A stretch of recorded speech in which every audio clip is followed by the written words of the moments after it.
আমার একমাত্র সন্তানের 12 বছর বাণিজ্যের সময় হয়ে গেছে, হয়তো এখনই ফিরে আসবে, জানি না আমার ছেলেটি কেমন আছে। মা, মা গো, মা, এই তো আমি ফিরে এসেছি। বাবা কামাল, তুমি ফিরে এসেছো? হ্যাঁ মা, আমি ফিরে এসেছি মা।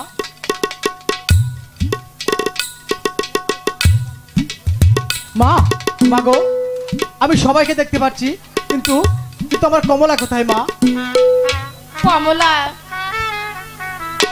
কমলার কথা আমি আর কি বলবো, বলতে যে আমার ঘৃণা হচ্ছে। কেন কেন মা? তুমি 12 বছরে বাণিজ্যে যাওয়ার পর কমলা, আমি তো বলতে পারছি না বাবা। কেন মা, আমার কমলা এমন কি কাজ করছে মা? তুমি বলতে কমলা তো পারছো? অসতী বাবা। এ কি বলছো মা? না হ্যাঁ, না মা গো, তুমি জানো না, তুমি বাণিজ্যে যাওয়ার পর কমলা এই ঘরে দরজা ভাঙা, মাথার চুল এলোমেলো, আর বলে কিনা আপনার ছেলে এসেছিল। না না মা, তুমি কি করেছো মা? আমি যে বাণিজ্যে যাওয়ার পর 6 মাস চলাকালীন আমি আমি যে কমলার ঘরে এসেছিলাম মা। কি বলছো? আমার তো কোনো কথা বিশ্বাস হচ্ছে না। না, মা, আমি সত্য কথাই বলছি মা, আমি কমলার ঘরে এসেছিলাম মা। আমার কমলা কোথায় মা? বলো মা। কমলাকে আমি এই বাড়ি থেকে তাড়িয়ে দিয়েছি। দেখি ওগো মেহেরবান খোদা, তুমি আমাকে কি শোনালে? বলো বলো মা, তুমি কি করেছো মা? আমার কমলা কোথায় মা? আমি বলতে পারবো না কমলা কোথায় গিয়েছে।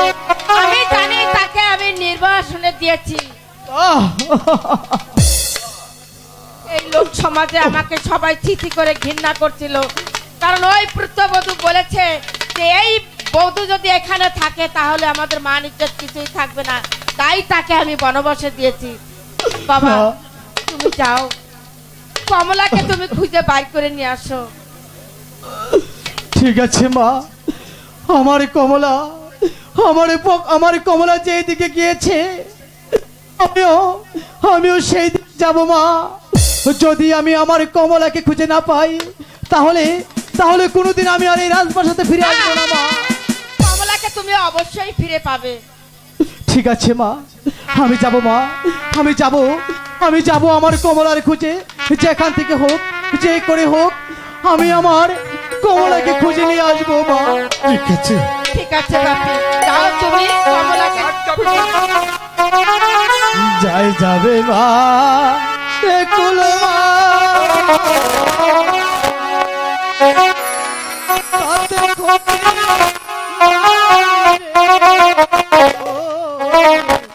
যদি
মা, এই তো আমি চললাম আমার কমলার খুঁজে।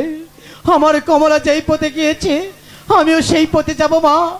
যদি আমি আমার কমলাকে খুঁজে না পাই তাহলে তাহলে আমি আর কোনোদিন এই রাজপ্রাসাদে ফিরে আসবো না মা। বিদায় মা, বিদায়।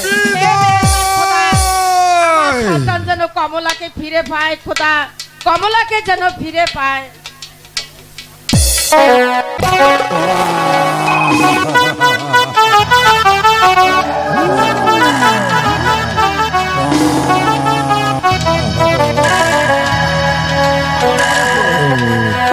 আমার মনে হয় আমার ওরে ওরে বনের বাঘ, তুই কি আমার কমলাকে খেয়েছিস? যদি তুই আমার কমলাকে খেয়ে থাকিস তাহলে আমি তোকে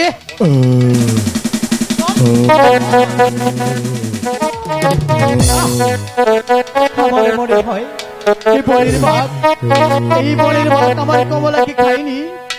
যদি ও আমার কমলাকে খেয়ে থাকতো তাহলে আমি কমলাকে খাইনি। তুমি বনপথ দিয়ে চলে যাও, এই পূর্ব পাশে পাবে সেই জামাল কাঠুরিয়ার বাড়ি। সেখানে গেলে তুমি তোমার কাঙ্গালিনী কমলাকে খুঁজে পাবে।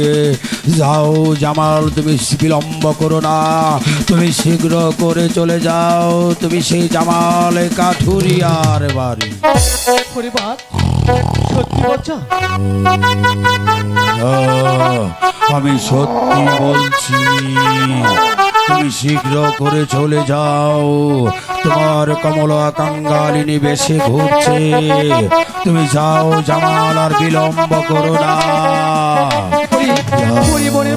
ঠিক আছে, আমি এই মুহূর্তে সেই জামাল কাঠুরিয়ার বাড়ি সেখানে গিয়ে যদি আমি আমার কমলাকে পাই তবে ভালো, আর যদি না পাই তাহলে আমি এই সারা বনকে তন্ন তন্ন করে খুঁজে বেড়াবো।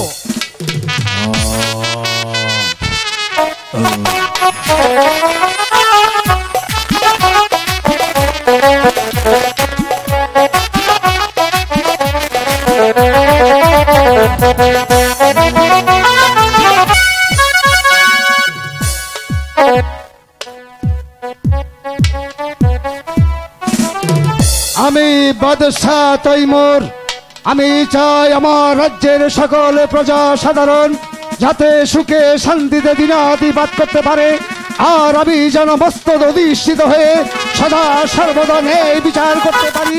হে মেহেরবান খোদা, তুমি আমাকে শক্তি দাও, তুমি আমাকে সাহস দাও, আমি যেন সদা সর্বদা ন্যায় বিচার করতে পারি। হায় হায় মন্ত্রীমশাই, মন্ত্রীমশাই বলুন জনাব। আমার রাজ্যের প্রজা সাধারণ কিভাবে দিনাতিপাত করছে মন্ত্রীমশাই? জনাব, যেখানে খাদ্যের প্রয়োজন সেখানে খাদ্য দিয়েছি, যেখানে বস্ত্রের প্রয়োজন সেখানে বস্ত্র দিয়েছি, কোথাও কোথাও না হলে আমি কোনো পূর্ণ রাখি নাই জনাব। উত্তম উত্তম উত্তম মন্ত্রীমশাই, এই তো আমি চাই আমার রাজ্যের প্রজা সাধারণ যাতে সুখে শান্তিতে দিনাতিপাত করে। যেখানে ঔষধের প্রয়োজন সেখানে ঔষধ দিয়েছেন, যেখানে খাদ্যের প্রয়োজন সেখানে খাদ্য দিয়েছেন, আর যে প্রজারা অসুস্থ হয়ে উঠছে তাদের চিকিৎসার ব্যবস্থা করছেন, এমনটি তো নির্দেশ ছিল বাদশাহ তৈমুরে। তাই আর বিলম্ব না করে সারা রাজ্যময় ঘোষণা করে দিন, বাদশাহ তৈমুর ন্যায় পরায়ণ, সদা সর্বদা ন্যায় বিচার করার জন্য প্রস্তুত। কিন্তু মন্ত্রীমশাই, আজ কদিন যাবত আমি লক্ষ্য রাখছি আমার একমাত্র উজিরে আজম কেন রাজ দরবার আসছে না, এর কোনো কারণ আমি খুঁজে পাচ্ছি না। আর উজিরে আজম যদি রাজ দরবারে প্রতিদিন না আসে তাহলে আমার রাজকার্য যে অসমাপ্ত থাকবে। জনাব, আমি পরস্পর জানতে পেরেছি উজিরের নাকি মন্ত্রীমশাই আমার আদেশ উজিরে আজমকে জানিয়েছিলেন। জনাব, কেন সে রাজ দরবারে আর 7 দিন যাবত আসছে না বলতে পারেন? জনাব, আমি পরস্পর জানতে পেরেছি উজির সাহেবের নাকি একটা পুত্র সন্তান হয়েছে জনাব। পুত্র সন্তান হয়েছে? হ্যাঁ জনাব। তাই বলে রাজপ্রাসাদে রাজকার্য সমাপ্ত রেখে তার একমাত্র সন্তানকে নিয়ে আনন্দ ফুর্তি করবে আর রাজকার্য সমাপ্ত থাকবে? না না না মন্ত্রীমশাই, তা আমি কখনো বরদাস্ত করব না। যে কোনো মূল্যেই হোক উজির আজমকে দরবারে হাজির করুন। আমি তাই করছি। সালাম পৌঁছে গেছে খোদাবান। আসুন এই তো জনাব আমি উজির সাহেবকে নিয়ে এসেছি জনাব। আসুন আসুন উজিরে আজম আসুন। আমি আপনার অপেক্ষায় এতদিন করছিলাম উজিরে আজম। আমি জানতে পারি আজ 7 দিন যাবত কেন আপনি দরবার আসেন না, কারণ गुस्ताखी माफ है আলমপনা উজিরে আজম মেহেরবান খোদা তাআলার কাছে আমি অনেক আরাধনা করেছিলাম, কিন্তু মেহেরবান খোদা তাআলা একটি সন্তান থেকে আমাকে বঞ্চিত রেখেছে। তাই তো মেহেরবান খোদা তাআলা আমার মুখ পানি চেয়েছে। তাই তো মেহেরবান খোদা তাআলার কৃপায় আমি একটি পুত্র সন্তানের লাভ করেছি খোদাবান। শুকর আলহামদুলিল্লাহ উজিরে আজম, শুকর তাই আলহামদুলিল্লাহ। সন্তানের সুখে মহান আল্লাহ তাআলা আপনার ঘর উজ্জ্বল করে একটি সন্তান দিয়েছে। এই জন্যই কি আপনি তাহলে 7 দিন রাজ দরবারে আসেননি উজিরে আজম? জনাব, সন্তানের সুখে আমি দীর্ঘ 1 সপ্তাহ যাবৎ আমি আপনার শাহী দরবারে আসতে পারিনি উজিরে আজম, এদিকে রাজকার্য পরিচালনা আমার বিশেষ অসুবিধা হচ্ছে। তাই তো মন্ত্রী মশাইয়ের মাধ্যমে আমি আপনাকে আমার রাজ প্রাসাদে তলব করেছি। মহান আল্লাহ তাআলা আপনাকে একটি পুত্র সন্তান দিয়েছে, বেশ উত্তম।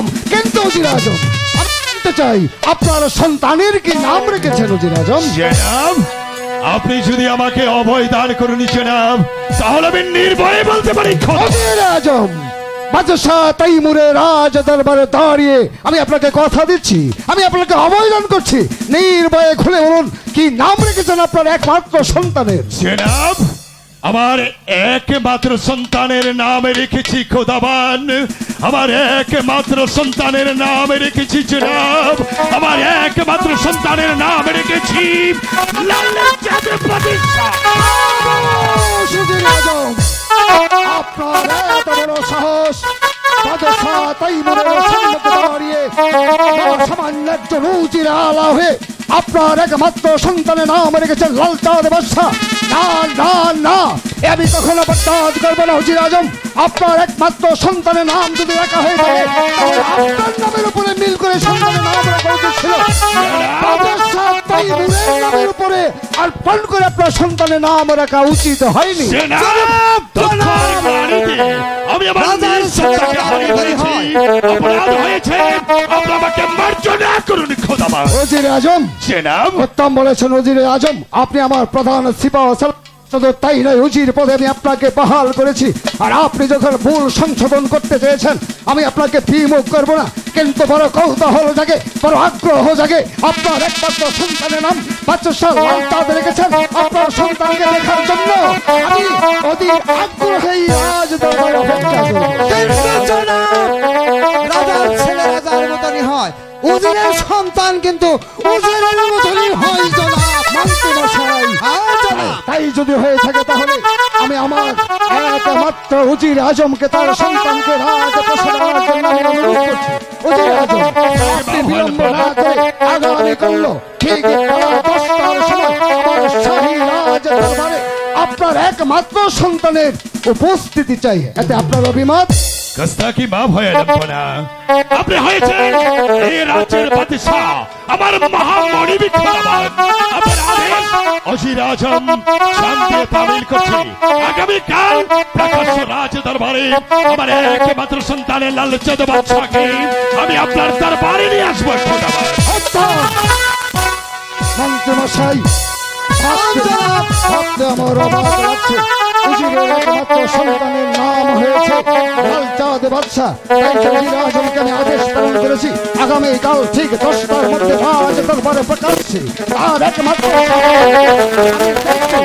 বিলম্ব না করে এখনকার মতো দরবার এখানে সব আসুন।